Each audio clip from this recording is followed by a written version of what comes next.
What is going on, ladies and gentlemen? How are we doing today? I hope you're all having a wonderful day. You're able to start the week and kick things off on the right foot. It's Money Monday, as we like to say here at Trading Learning 101. September 20th. Markets just closed just over an hour ago. We got ARQQ up right now. Last week we mentioned ARQQ a few times, as this has given many opportunities every single day. Today getting a nice run from $18 all the way up to 26 bucks. That's just about a $10, $8 run to the upside. Beautiful opportunity on ARQQ. All you really had to do all day on this bad boy: buy the pullback, sell the rip. Buy the pullback, sell the rip. Buy the pullback, sell the rip. 1, 2, 3 opportunities on ARQQ. And scrolling out on this, like we just said, history repeats itself in the stock market. You got a nice big rip right here. The next day, nice big rip there. Another little pop there. Then today, pop, pop, pop, pop. History repeats itself over, especially with lower float stocks. Beautiful opportunities. ARQQ, the last 3 days, this could have been your moneymaker. Beautiful rips on day 1 from 14, hitting a high of $24. Day 2, running from $17.50 up to a high of $22. These are some good runs, running $5 to $10 on average. So like I just said, hopefully you guys were able to start things off on the right foot this week. We woke up this morning to the indexes all looking like a bloodbath. Everything was red across the board. But you can't look at it like everything's going to be bad, because normally when things are looking like that, that's when a volatility picks up. And when, as day traders, that's what we thrive for, is volatility. We need volatility to make money in the stock market. So if we wake up and the VIX is gapping up 5, 10 points, that's a spike in the fear index. That's good. That's what we want. We should be thriving for that. That's what makes our money. Trying to stall out a little bit to let people join up, because I just started and just started talking. So let's take a look real quick at the SPY. Let's talk about the SPY real quick. The S&P 500. So today, we get a gap down. Yesterday, Friday, right here, we wake up Monday after the weekend. Index is gapping down, then just gets driven down. You could slap a trend line on this as it gets driven down lower and lower, making lower highs and lower lows. At the end of the day, it did have a nice rally though, a nice comeback right here. S&P 500 and the indexes, they're known to have good rallies at the end of the day. But let's take a look at the bigger time frame on this. What do we always try to preach? If you pay attention to the charts and just listen, they'll tell you what's going to happen or what's going to go down. So last week, we knew the S&P 500 and the SPY was in a downtrend. We knew that. We were able to slap a few trend lines on the SPY. We slapped one on right here, connecting all of the lower highs, and we're able to slap another trend line right here, connecting a few of the lower highs. So as it was in this first downtrend here, it got up over our first trend line, and that second trend line you could see was holding as resistance, and it was even using our first trend line as support right here. So as it ran up and it kept hitting that other trend line, falling down to support, the action from Friday, which was right here, that was Friday's action. You could see it was all acting as resistance right here. Just getting denied all day. Sure enough, wake up, gap down, people panic, and that's when you get that big dip right here. And when you're looking up at that daily chart on the S&P 500 as well, you could see that 50-day moving average is right at 442. So where was the SPY finding resistance here on the 10-minute? Right at that 442 right there. So it completely fell right through it and down to the downside. Who knows how far these corrections will go? You got to look at these corrections and these pullbacks, though. It's healthy overall. You don't ever really want to see a market just push up, up, up, up, up, up nonstop. Sure, it's great. Everybody across the board's making money, and everybody wants to keep making money. But you also have smart money sitting on the sidelines. They're waiting on corrections like this to get in at a discount, right? Nobody in their right mind, if they got a lot of money, is just going to throw all their money at the tippy top to ride it, keep going up, right? They're going to wait for some type of big correction or pullback, and as it keeps pulling back, they're going to be averaging in, buying in on the pullbacks, and as it keeps going lower and lower, they're loading the boat. That way, when it does rebound and push back up, they're in the money. They're sitting good. So that's what happened with the SPY. You could tell even before all of this action here, it was looking pretty toppy up here. Drawing a line straight across, as it was just, like we like to say, just lingering around and hanging out at the top. Just going back and forth. When you see stocks just lingering and hanging around up at the top like that, usually that's not a good sign. You don't want to see stocks just lingering and sitting at its highs. That's not good. That's what we call distribution. Distribution is going on. Everybody's unloading the boat, and then prices go down. Pretty cool stuff, huh? So let's go back to ARQQ real quick, and then we'll get into some questions that I had you guys all answer earlier this morning. If you're a part of the Discord community at Trading Learning 101, today I posted a series of questions for you guys all to answer, because I want to try to gauge and see where a lot of you are at and what a lot of people have been through and what their current mindset is.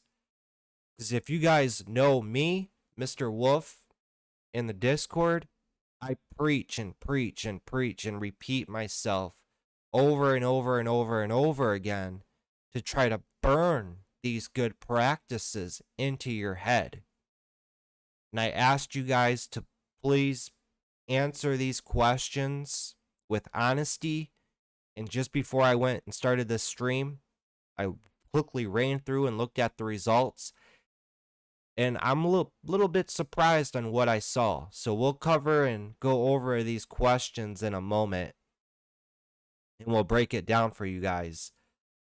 So thank you guys for answering those questions. And if you guys still want to take part in the poll, it still is open. You guys can go back in the Trader's Lounge. Start at question 1. There's only 9 questions, and you can go through and answer these if you'd like to participate. Like I said, answer them truthfully, because if you're lying and you're just saying what everybody else is saying, you're only really truly hurting yourself. So why would you want to do that? If anything, answer it truthfully, and then you guys can get my perspective and take on what results come up. So ARQQ, nice good move today. This morning in the pre-market prep, we had 2 stocks gapping up this morning that were really on the gap scanner, and that was VSTM, which was this bad boy, gapping up to a high of 350, and this completely sold off today. But what do we talk about in the pre-market prep? When we wake up and those days the indexes are down and the markets are selling off, usually majority of the time, whatever's gapping up on the gap scanners or whatever hits the momentum scanners out of the open, usually, not all the time, but that is the stocks that everybody gravitates to and trades the whole day because the market is all down. VSTM this morning dips down. It did have a really good risk versus reward on it. It did. This morning when it opened up here at 330s, you could have easily put your stop down 10 pennies at 325 and had your profit up at $4. The thing is, VSTM pushes up to 350s and stalled out. After it stalled out and everything across the board, we had so many stocks popping up this morning, volume starts to get distributed everywhere. You don't really want to see that. If you have 10 stocks, let's say, that's popping up right when that market opens and everything is running and popping up easily, volume's going to get distributed out everywhere. So the stock that you're paying attention to, like VSTM, you look up at the float on this is 175 million. You need a lot of volume to get this thing up and going. So with everything else popping off, people abandoned this and it just gets driven down because everybody bails out and they jump over to stocks like EDSA, ARQQ, SDC, ATER, all these stocks that are effortlessly pushing up dollars at a time. So VSTM, this was one of the stocks gapping up on the gap scanners. This one stalled out. And then we had EDSA gapping up pre-market. And in the pre-market prep, we said this stock very well could be in play.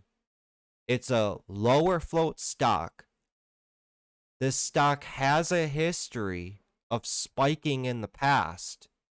If you look up at the daily chart, you see a lot of big, red, juicy, big candles on the daily. Right here. Let me zoom out. You see a few red candles here on the daily chart. And what do you see with those red candles? You see a lot of long upper wicks, right? So you're seeing a lot of long upper wicks on these big red candles. That's telling me this stock, it likes to run in the morning, but then in the afternoon, it gives back all of its gains, all of it. So if anything, this stock will have a good morning push and then stall out at the end of the day. EDSA, this thing just did the complete opposite. It failed in the morning, right when the market opened, stalled out, started to sell off. Shorts all pile into this name because the markets are all down too as well. So shorts are going to be aggressive, right? Shorts pile into this. This thing starts to stabilize and come back. Shorts have to cover. Retail traders come in. Boom, double whammy. This thing starts to squeeze at the end of the day. So always keep an open mind. Anything could happen with these stocks. EDSA, good move at the end of the day. So let's zoom in on this a bit. We said if this thing could get over that big $10 in the pre-market prep, which is about right there. In the pre-market prep, we said if this can get over 10, that's where it could start ripping and running. This thing opens up around this 950 level, pushes up to 10, stalls out, and then is in a downtrend all the way down here to 750. So it pulls back $2.50 to 750. Then from that, it starts to uptrend all the way up to the VWAP. If for you guys here that don't have VWAP on your charts, on your intraday chart, volume weighted average price, I had a brain fart there. You should have VWAP on your charts. Everybody and their mother has VWAP on their charts in today's world. Everybody. So you should have VWAP on your charts. You want to be seeing what everybody else is looking at. If everybody all has VWAP on their charts, they're all going to be paying attention to the levels, right? They're going to be trading off of these levels. So EDSA starts slowly grinding up, and you can see it's finding resistance all at VWAP, right? 5 times it hits VWAP as resistance.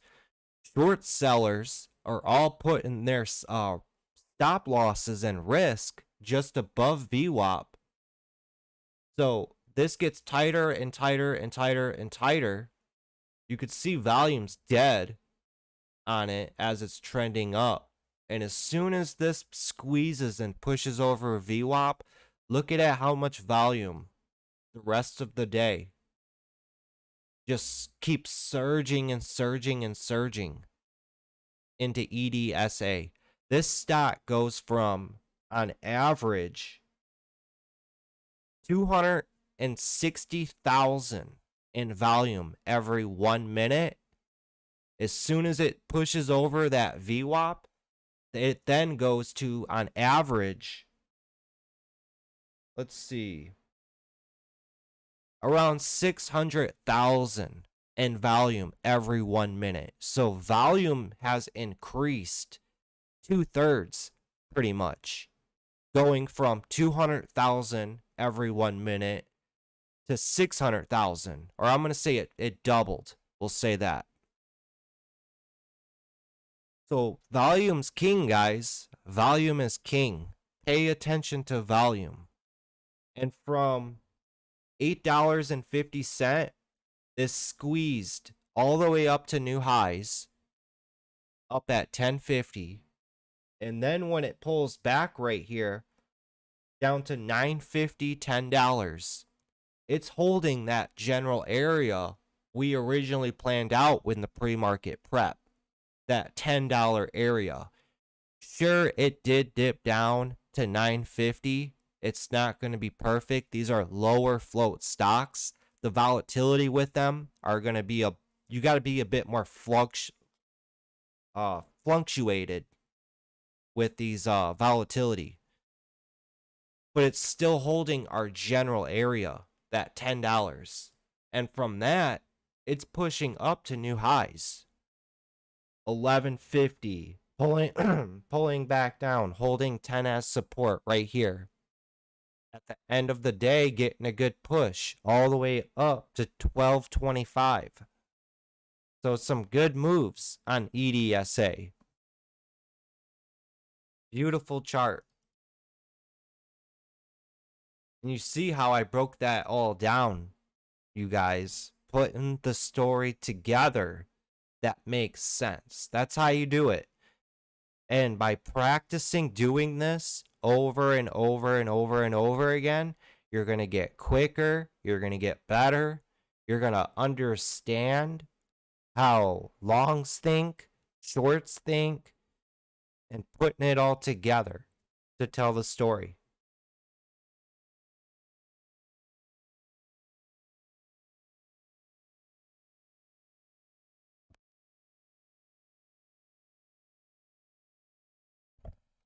So EDSA, ARQQ, what else did we have pop off today?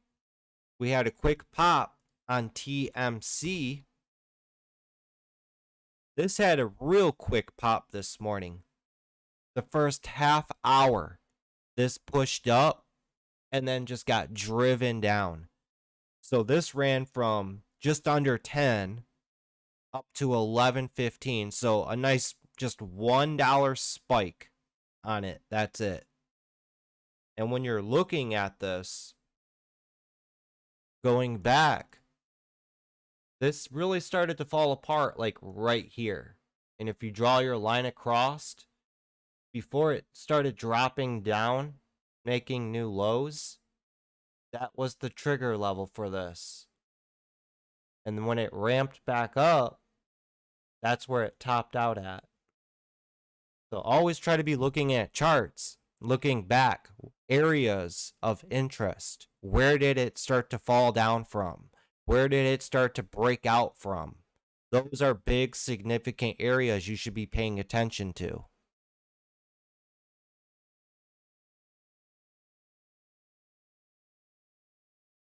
IRNT. This even had a good push today as well. And as day traders, like we said, we're not here to emotionally marry these stocks, guys. We're here to take advantage of the opportunity and then move on to the next opportunity. IRNT, everybody remembers IRNT because it was a big runner not too long ago. The thing is, days after it starts pulling back, people forget about these stocks. They forget about them because other stocks pop up and run. And when these start to pull back, it builds up that tension. You can easily draw a trend line on IRNT here by just connecting all of the lower highs. And then as soon as that trend line breaks, look what this thing did. Breaks that trend line. And from $28, this thing skipped up to $33. It's a $5 move in what, 5 minutes? So every 1 minute, this thing was running up $1. One opportunity right here. And then it pulls back down, 29, and then ramps back up to 33.50. But what's cool with this and what you can do, this is where you get creative with your strategies. Just by plotting on a Fibonacci retracement from the low down here up to the high. Look at this thing pulled all the way back down to the golden ratio. 61.8% right there. And then bounces all the way back up to its highs. And it even created a nice rounding bottom right here. Nice rounding bottom all the way back up to its highs. And we've seen patterns like this time and time and time and time and time again. We have. That's all trading really is. It's pattern recognition. Our brains are natural pattern seekers.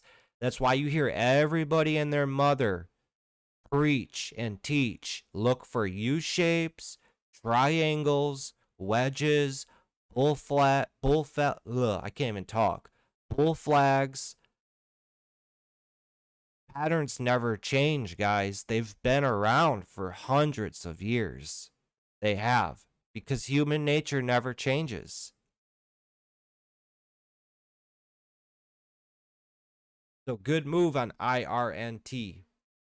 And then, that's not it. We had LIFE. This bad boy's still been hanging around up near, trying to retest its highs. This stock was in play last week. You remember this name. It had a really good run from $5.50 all the way up to $13. And again, people forget about these stocks.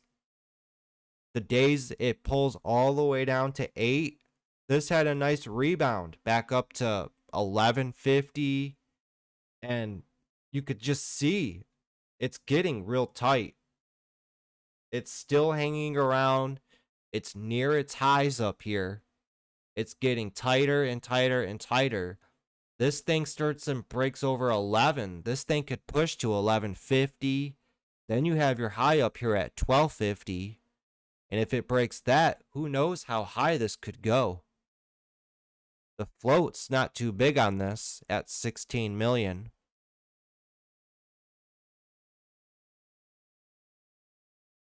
LIFE is still hanging around. HLBZ. This was the number one stock on Friday. Friday, this had a really good move from $9 up to $26. And then at the end of the day, it's Friday. People don't want to hold on to positions going into the weekend. It crumbles and falls apart. And then today, it just pretty much goes sideways. So going into tomorrow, people are going to have this on their watch list and keep eyes on it for any type of bounce to the upside. They're going to ride that momentum, and this thing could push $20, $22. Who knows, if things get out of hand, this thing could run right back up to its highs, blow over its highs, and keep going. Always keep an open mind. Always.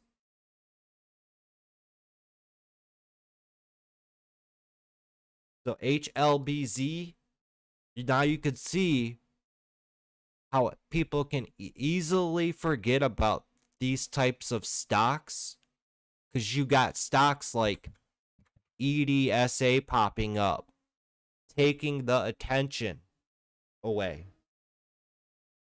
ARQQ popping up and taking off. All of this is taking away attention, and people are moving on, and they're slowly all forgetting about the recent big movers like HLBZ. And then once it starts running and popping up, you're smart enough to keep tabs on this stock. It starts hitting people's scanners, and they pull it up, and when they zoom out, they instantly say to themselves, oh yeah, this thing ran on Friday. This thing can run. I'm going to chase after this. Let's see if it sets up. And if you're early to the party and you're thinking ahead before everybody, all them, you know how many Discord servers that are out there, guys, revolved around day trading? Let's look real quick, because we're able to find that out. Let me go down here to the bot chart lookup. This stock bot, what's cool about it is it tells me how many servers use this stock bot. So look at, out of 22,400 servers,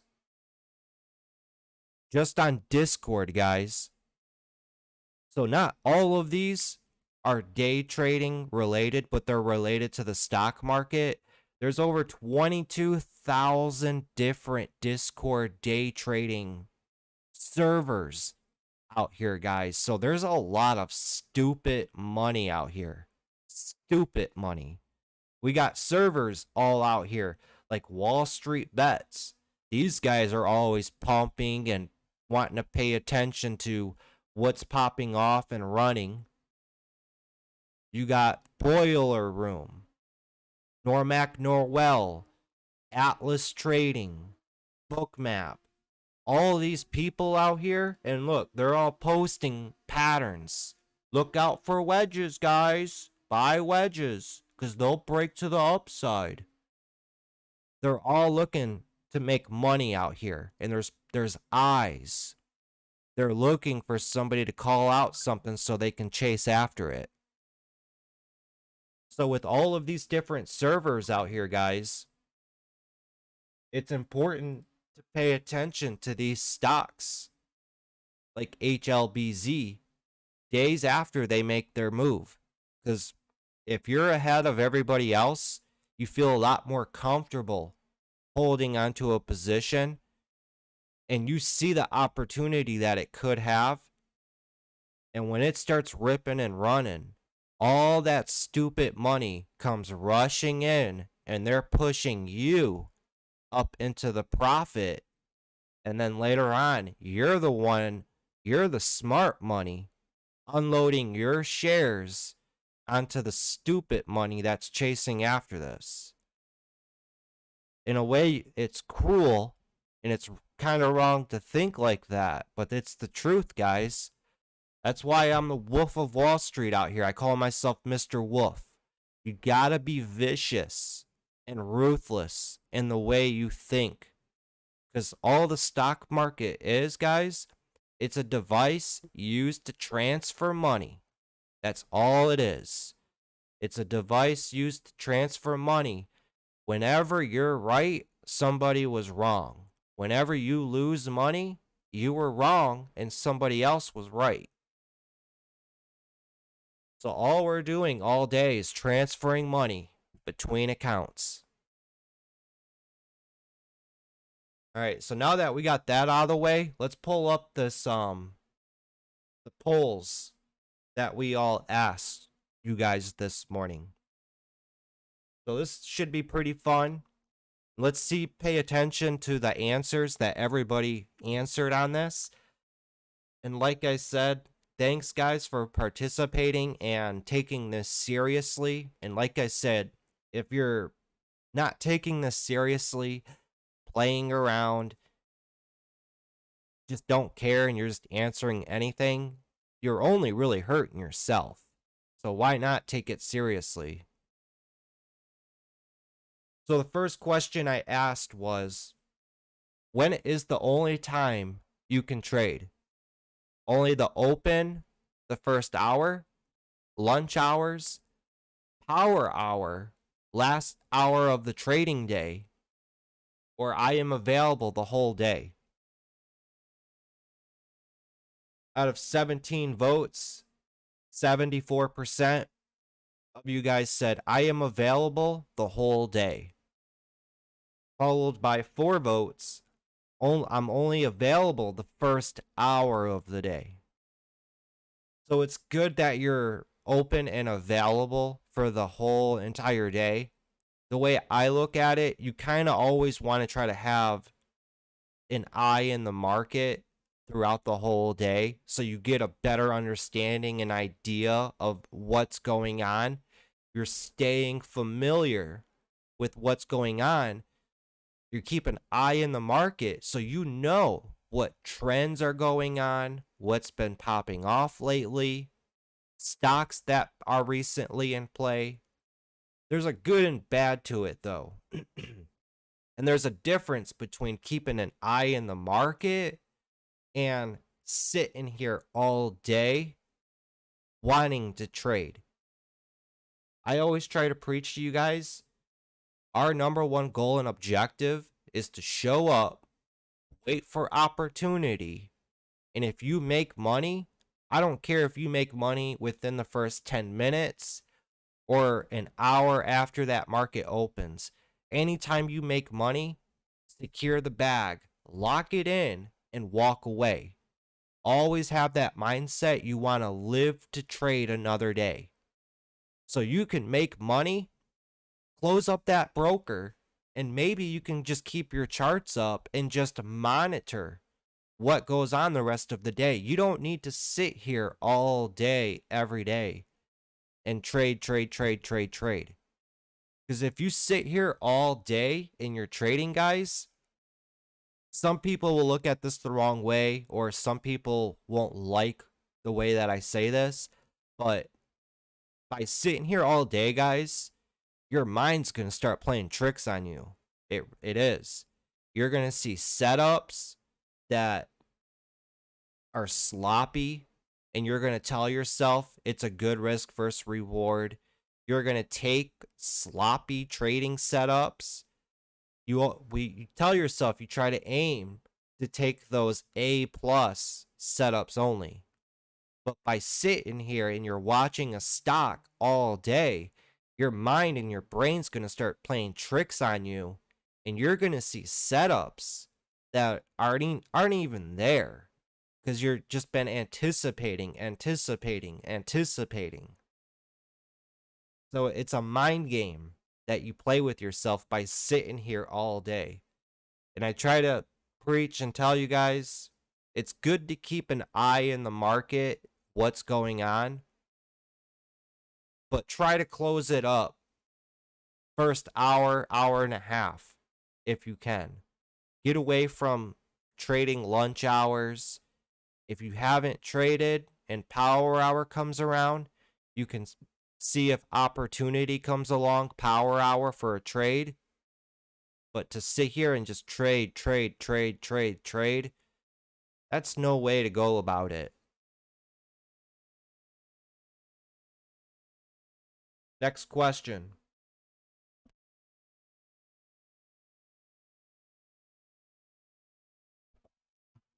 How many of you got caught up in the moment, took a trade, and instantly regretted it, turning a good profitable day into a bad red day? Also in the process, destroying weeks worth of work in the process. 88% and 15 votes said yes. It's so easy to get caught up in the moment. It is. For example, and we can quickly look back on this, we had HLBZ from Friday. And this goes with sitting here and watching these stocks all day. So HLBZ ran up pretty much non-stop the first half of the day.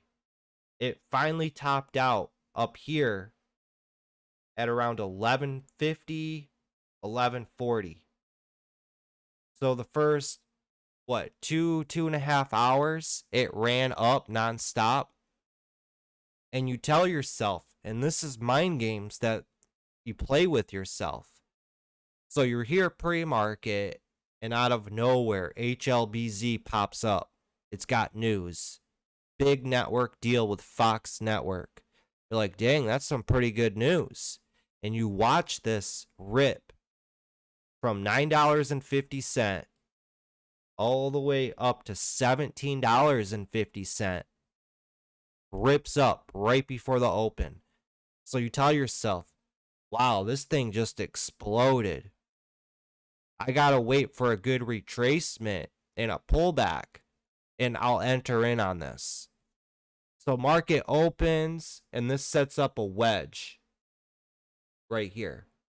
So you're thinking, I can't jump in on this because it'll probably retrace about 50% down to here, these levels right here. But it doesn't do that. It explodes up even higher. And then when it pulls back again, you're like, I still can't jump in on it because it may be a false breakout and it's up just way too much. And you watch it push up even more. So by sitting here all day, you've watched this thing effortlessly pull back and push. And every time you told yourself, I can't get in on this, it hasn't really had a good retracement and pullback for an entry. It just keeps pushing and pushing and pushing. So as it starts to pull back again, now you tell yourself, all right, every single time I've told myself I wasn't going to enter in on this, it pushed up higher. So this next push up, I'm going to get in and I'm going to ride it higher. And you overlook how much this thing just ran from the bottom all the way up to the top nonstop, how much percentage it's up on the day. The volume's been flowing into it all morning, completely overwhelming the stock. It's going to exhaust itself eventually. You get in on it, it starts pushing, it stalls out and crumbles. Now you're holding a bag, and then now you're regretting because you broke your rules and you chased after a breakout and you told yourself you weren't going to get in on it. Now you're taking a loss, holding a bag, and you're regretting your decision to get in on something like this. So, going back to our question, it's so easy to get caught up in the moment. And what I do personally, when stocks get so far gone like this, what I like to say, the stock lost touch with reality. It's so far gone from reality, it's untradeable. I mean, think about it. This thing just ran from $9 all the way up to $25 a share, nonstop. This thing is so far gone, I can't touch it. Because I don't want to be that person buying in at the tippy top and then it pulled back all the way back down to $13, $12 a share, you know? So get up, walk away, come back, reanalyze the situation. Do not let your emotions dictate your trading, guys. Don't. Because things happen so fast in the market, you can easily get caught up in that moment and flush away your day profits from the morning, a few days profits, a whole week's profits. Heck, you can even flush away a few weeks of your profits by just one stupid trade. So always be aware of your current state of mind. You should always be asking and reminding yourself, what am I thinking? How am I feeling? And there's no shame in walking away, guys. No shame at all. It's a constant battle that you're always just going to have to work with. Even to this day, I still get caught up in the moment and I have to try to remind myself, hey, step back. After taking a bad losing trade, do you a revenge trade, hoping to dig yourself out of the hole only to dig yourself deeper? 60%, this was a close one. 60%, 9 votes said yes. 6 votes and 40% said no. This is a this is a good one. For the longest time, I had this problem when I was starting out. I would always go on like a hot streak and these lines are wins. I would get on a nice little winning streak and I'd be winning. And every single day I'd be profit. But then one day I would run into a bad trade or a losing trade. And what happened is I built my ego up so much and I'm so used to winning. I'm failing to accept this red day. And by failing to accept this red day and I'm not seeing the markets, I let my ego get in the way. And I also get into that mindset of I showed up today to make money. I didn't show up to trade and lose money. I'm going to try to make this back. So what ends up happening is your red day gets bigger and bigger and bigger. And before you know it, it's out of control. You look back and you're like, wow, I just gave back 2 weeks worth of profit taking and my hard work, all from this one day. We've all been there and we've all done this. And I had this problem a lot when I was just starting out. I'm telling you guys, for like 2 years, I had this problem. And it's so hard to get over, but you have to accept it. You've guys heard me say this before. Nobody likes to admit when they're wrong. Nobody. I don't care who you are. Nobody likes being wrong or in the wrong. The stock market is always right. Always. You're not going to forecast and see the market every single day. You're just not. Even professional athletes have bad games, right? And when the press bugs them and asks them all them questions, who's a big athlete right now? I don't watch much sports, but Tom Brady, for example, he's known for winning and throwing touchdowns. Well, let's say he lost a game and the press is driving down his throat. What happened, Tom Brady? Why did you lose today? Why didn't you throw a touchdown to win the game? I was outperformed, and they accept the defeat.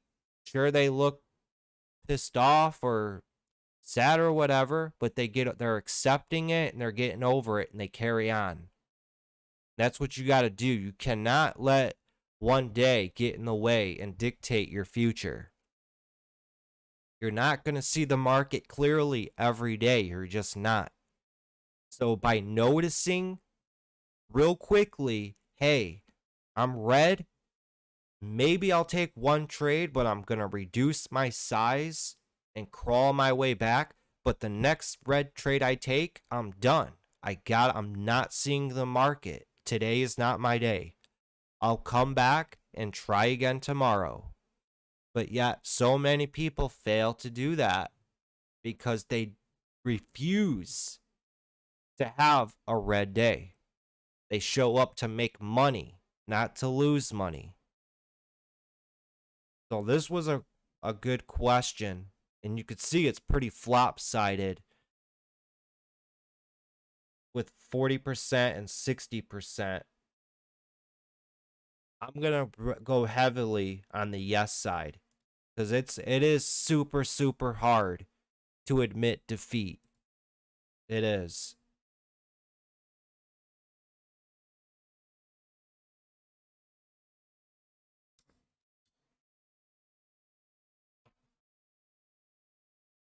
After taking a series of losing trades, do you have problems trusting in yourself and your strategies? This is a good one. 12 votes, 80% said yes. 3 votes, 20% said no. This is a big deal, especially when you're new. When you're new, you're still learning about yourself, your strengths, your weaknesses. And if you've been here for a while, go back into that mindset of when you were first starting out. You thought it was all about the trading strategy or the indicator. You had no idea about psychology, emotions. You were out here on YouTube and reading these books, finding a trading style, a trading strategy to consistently make money in the stock market. And once that strategy turned against you and you took a loss, you were not blaming yourself. You were blaming the strategy, weren't you? So the longer time you get under your belt, guys, you've guys heard me tell you, it all revolves around trusting in yourself. You start learning more and more about technical analysis. You're breaking down all of these charts. Get a couple years under your belt. You finally understand and know your strengths, your weaknesses, and you personally have trading styles and strategies that revolve around who you are as a trader. You. I've said this a few times. I could hand you guys a strategy, a trading strategy that I myself have made $1 million with. Doesn't mean you'll make $1 million with it. I can consistently trade and make money with that strategy, but then somebody else could totally screw it up and lose money consistently with that trading strategy, because we all have different personalities. We're all different people. Think about it. Some of us have ADD. We can't sit still. Some of us, our minds race 100 miles an hour. Some of us are real chill, mellow out. We're chill like the Big Lebowski, the dude. Chill. Nothing phases us. Some of us like stocks that have good volatility and can rip dollars up and dollars down. Some people don't like that. They'll freak out if stocks rip up a few dollars and drop a few dollars, like ARQQ. There's some people that love stocks that skip up like this. But then there's some people that freak out and they don't like stocks that rip up like this because they feel they can't handle and manage their risk. They're not fast enough to think on the fly. And with these big movers like this, guys, you do have to be quick on your feet. You got to be quick and putting together a trading plan. I'm going to get in here. I'm going to put my stop loss there. I'm going to take profit here. Because things happen so fast. Versus something like VSTM, the float's bigger on this name here. This moves slower. So people are able, with the stock moving as slow like this, people are that, and there's no shame in this. Everybody's different. Some people like the fact that they can take their time, put together a trading plan, their stop loss, their profit area, and they feel a lot more comfortable riding the slow movement up. Me, I don't have the patience to trade stocks that move slow like this. I like stocks that rip and run and explode to the upside like ARQQ. That's just who I am as a trader. That's my personality. And you don't see a lot of people talk about this type of stuff, guys. You don't. I'm the only one out here you guys see that breaks it down like this for you guys. It's the truth, too. Everything that I say and talk to you guys about, I'll bring it to your attention to help you guys understand this game.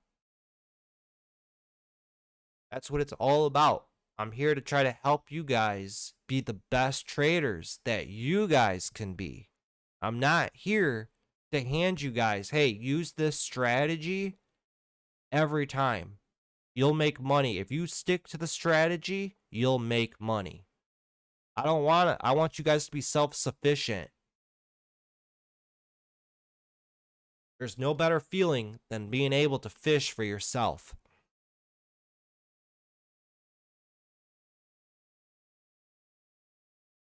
Let's move on to the next question.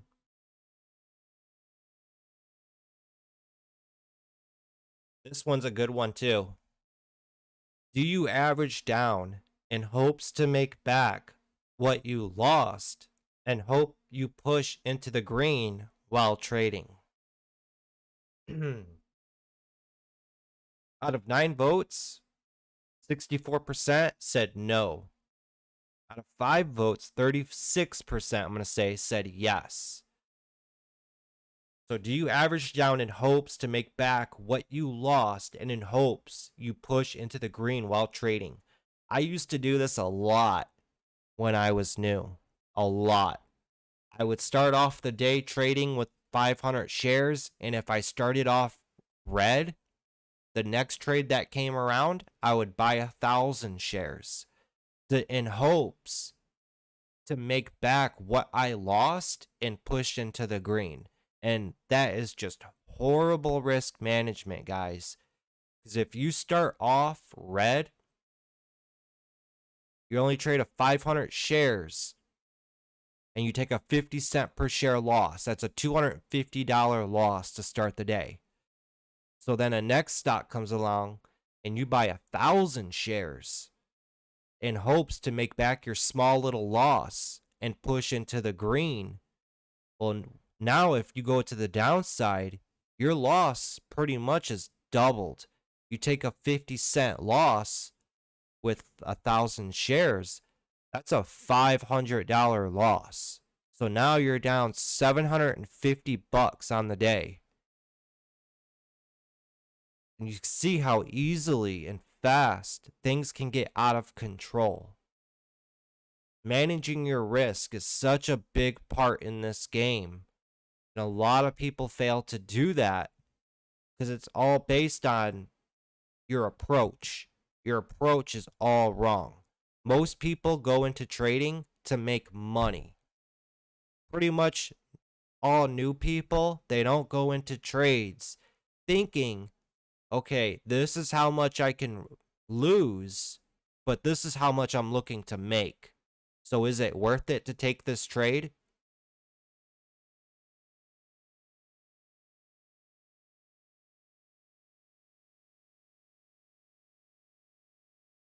How many hours would you say on average you sit and day trade during market hours from 9:30 a.m. to 4 p.m.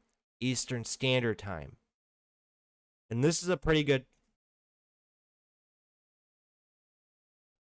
say to you guys. So when you're in the stock market, always go off of Eastern Time. Always. If you're way over in California, what are you behind? 4 hours? Or if you're Central Time, what are you behind? 2 hours? Or if you're all the way in the United Kingdom, I think they're ahead like 5 hours. So all these time differences are mixed up. When you're in the market, the world revolves around Eastern Standard Time, and you need to pay attention to that. Because just because it's 10 o'clock in the morning for you over in California, it could be dead lunch hours in the stock market. So while you're in the markets, guys, you're paying attention to Eastern Standard Time. I don't care. That's the way you do it.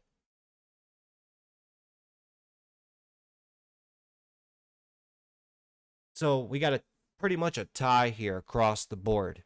There's a lot of you that are able to sit here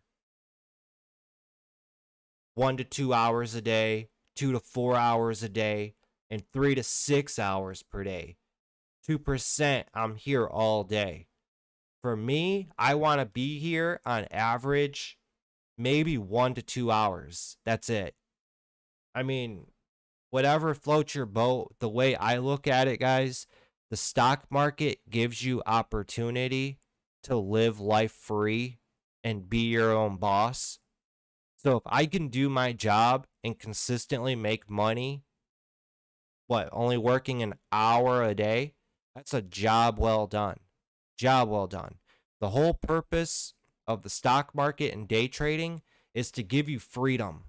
So go out and enjoy it. But whatever floats your boat, like I said, if you could sit here for 5 hours every day, no problem, and trade and consistently make money, more power to you. But for me, my weakness is the longer I sit here, I overtrade, I take sloppy trades, and I myself, I give back profits by just sitting here. Because I make majority of my trades and most of my money the first 30 minutes that market opens. So that's my prime time. And anything after that, the way I look at it, the more time I sit in the market, the more I put myself at risk. That's like sitting at a slot machine all day. If you sit at a slot machine all day, you're going to be tempted to put a quarter into that slot machine and yank that handle down. You are.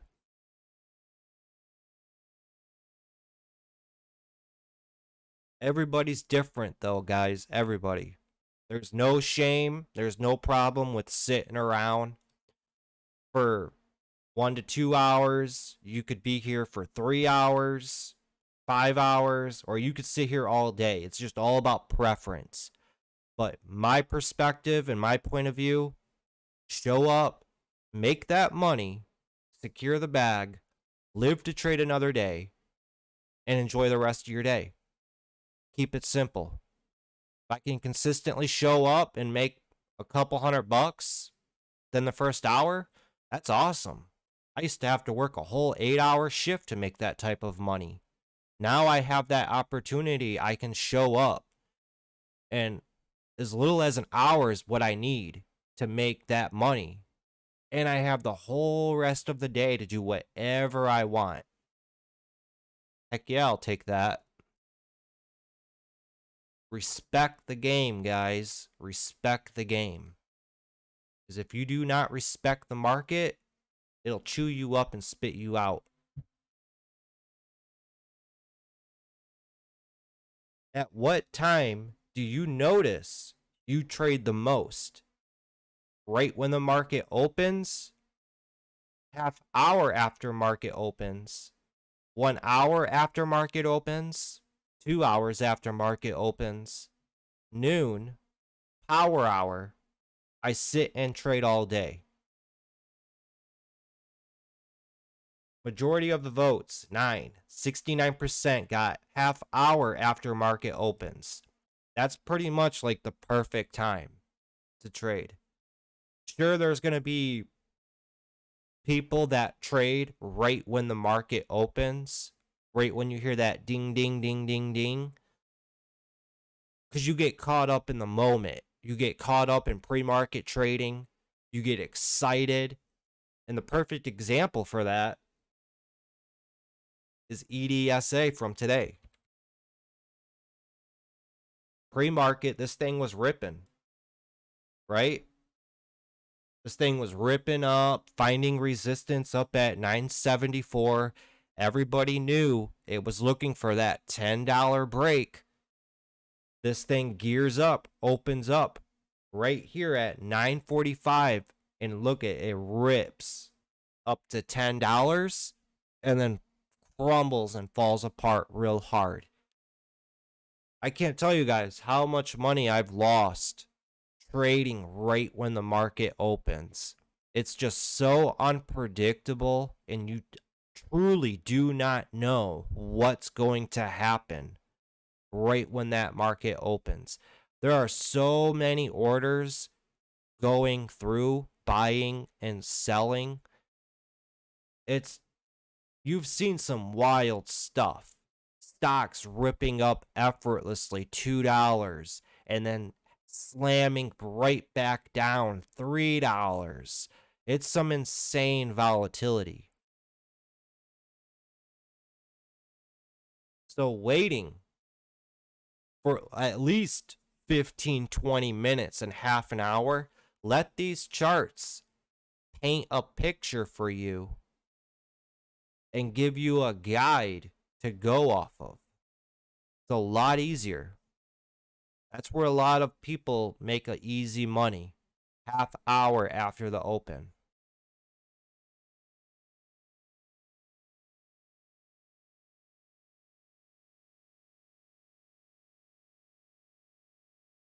How many day trades do you make in a day on average? Majority of you, 55% and 6 votes, said 3 to 5 trades per day. 36% of you said 1 to 2 trades per day. This is a touchy topic here. Because there's people that could trade. They just take little scalps. Little scalps. For me, I really try to focus on maybe trading 1, maybe 2 times a day. Sure, there are times I'll get carried away because we can easily get carried away with trading. It's very addictive to just keep trading and trading and trading. But the main goal, I want to focus on quality over quantity. So if I can focus on that one quality trading setup that's going to pay me on the bigger time frame and not getting tunnel vision on the 1 minute, that's what it's all about. One trade could make your whole day. One trade could make your whole week, guys. So quality over quantity. That's the way I look at it. But there is no shame in taking quick scalps. There's a lot of different ways to make money in the stock market. And the important thing to do is whatever suits you. Some people can hold on to positions for 10, 15 minutes. Some people, they like to buy and sell under a minute. Get in, get out. We're all different. And you'll evolve more and more over the course of your career. That's a constant battle, I would say. We all always battle with over trading. We all do.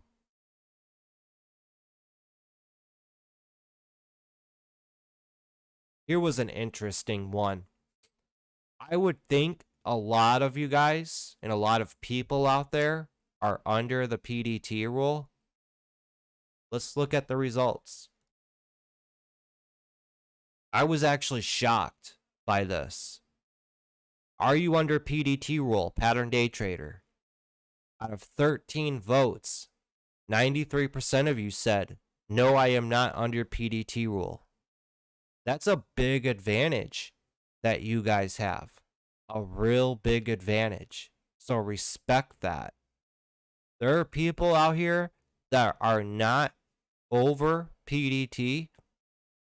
Think about it. They can only trade, or they only get 3 day trades per week. And they even have to go above and beyond. Some of them have to open up 3 different brokerages to trade. Let's say they only have $8,000 to their name. And they put, what, $2,000 in each brokerage. I'm horrible at math, guys. So $2,000 in each brokerage. They have $6,000 they can trade with, but now they have 9 day trades for the entire week. That's how that's how creative they got to get to keep trading and trading and trading. And a lot of them, they won't even cut trades, sell their losers, because they do not want to burn a day trade. They'll hold on to it till the next day. So respect the PDT rule. If you're over it, it's a stupid rule. It really is. Respect it. It should be a privilege to be over PDT.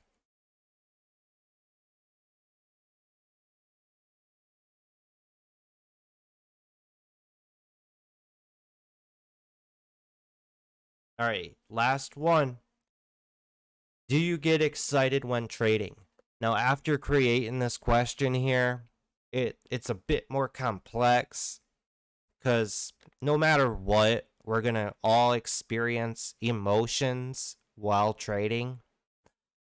So after I posted this one, I had second doubts on it.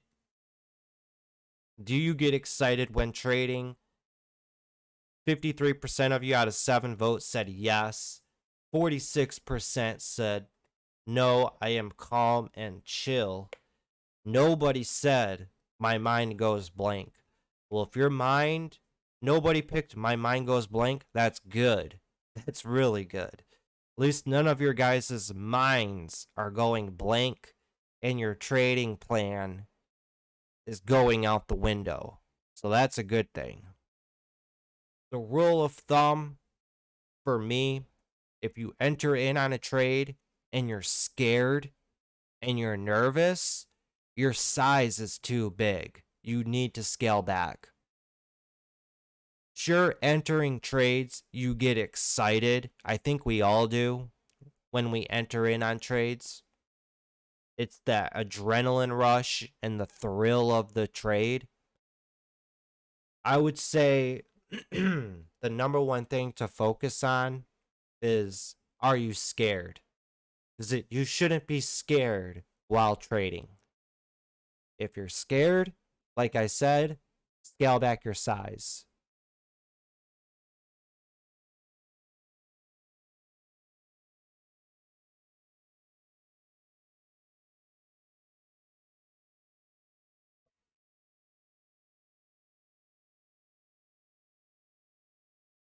So scale back your size, and then trading should be effortless, like walking over to the other side of the room and picking up money.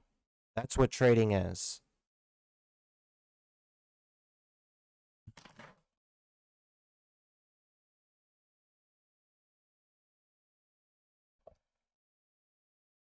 Give me a second. I gotta take a drink. My mouth's dry. Like, what's that one? ARQQ. This is effortless trading at its finest. Stock rips, pulls back, rips. Remember that saying, because that's a saying that always stuck with me. Trading should be effortless, like walking to the other side of the room and picking money up off the floor.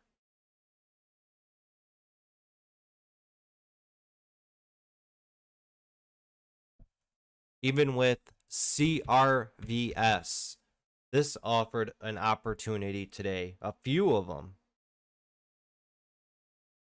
So, just like what EDSA pretty much did, it got tighter and tighter and tighter, making its way up to the VWAP right here.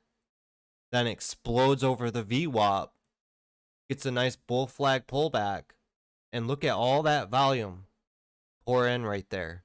And this thing rips from $5.30 all the way up to $6.60.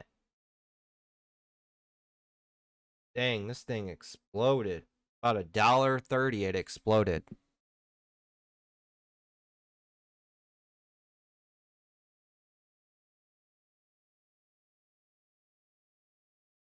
And another thing, again, just like EDSA, nice rounding bottom on it, gets tighter and tighter coming up to the VWAP.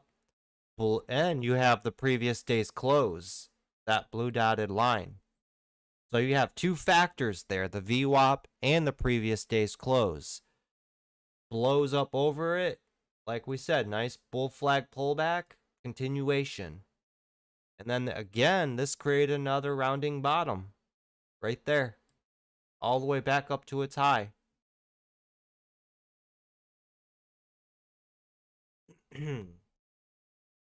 Well, that's we also had ATER have a good push today. Again, this was a stock that was the number one stock, what, 1, 2, 3, 4, 5 days ago. And people forget about these stocks. It sold off. It pretty much leveled out here at $9.50, $10. And from that, I mean, even Friday, going from 9, ramping up to 12 on Friday, right there. And then today, having a nice push from, what was it, 10.30 all the way up to 13.50. This morning in the pre-market prep, we said ATER price target would be $14, $15. So we came up 50 cents short. today on ATER. Still a solid move. Right out of the open, just ripped.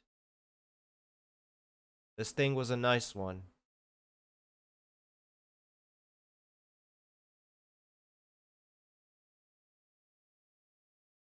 Trading off of psychological levels. If you were to have just focused on that $12 when this pushed up, you could see it was, let me zoom in here.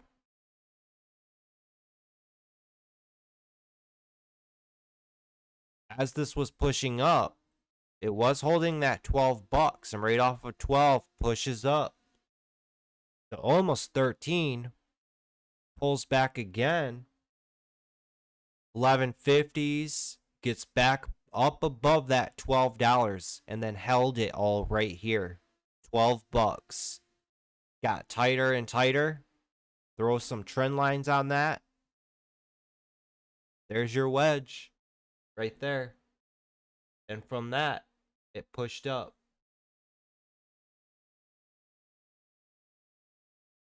All the way to 1350. And look at the volume retracement right there as it was pulling back on that wedge. And then all of that volume exploding back into it as it ramped up to new highs. Basic, simple like that, guys. Price action, volume. Volume, price action. That's what I revolve my trading around.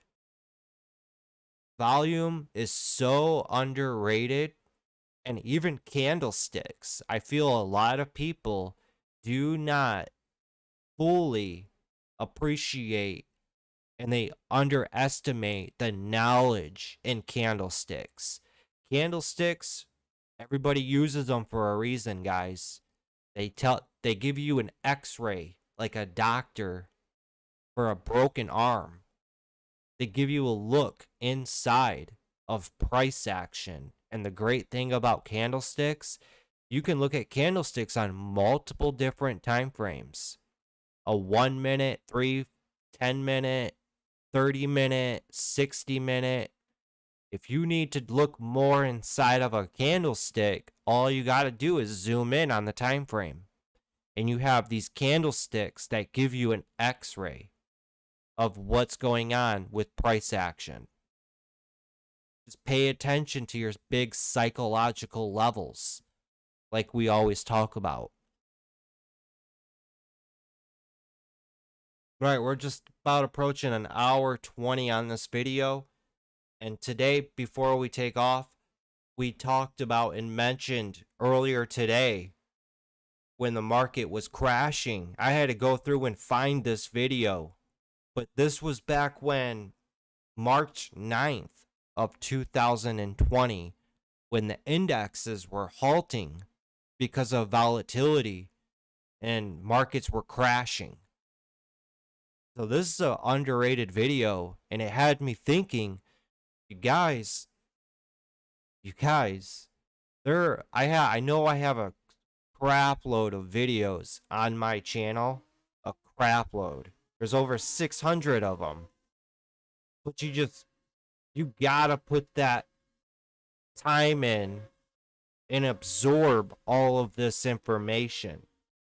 This was a historic day here in the stock market, and this video alone only has 223 views. So there's not people out here doing the work. There's not. I know it's a lot of content to consume and absorb, but it's all out there. 3 years of making content for you guys, and I'm still, look at today's video, an hour and a half, and look at how much you've learned and taken away from this video. Imagine what you'll learn and take away from out of the other 600 videos on my channel. Some in-depth stuff, guys. So it's all there for you. Just got to put that work in. If you want to speed up the process and put everything together, then check out our master classes. Every class ties in every one of my videos on my YouTube channel. to further explain and dive into the many, many topics you have to know, learn, and explore as a trader. If you guys are new to the channel, hit that subscribe button. Join the Trading Learning 101 community where we all grow as traders and investors. I'm Mr. Wolf. Great job today, guys. Hopefully you got a great start to the week. September 20th, Money Monday. I'll see you guys all tomorrow in the chat. Have a good evening, guys. Thanks for watching and tuning in. As I always say, have that patience, have that discipline, and study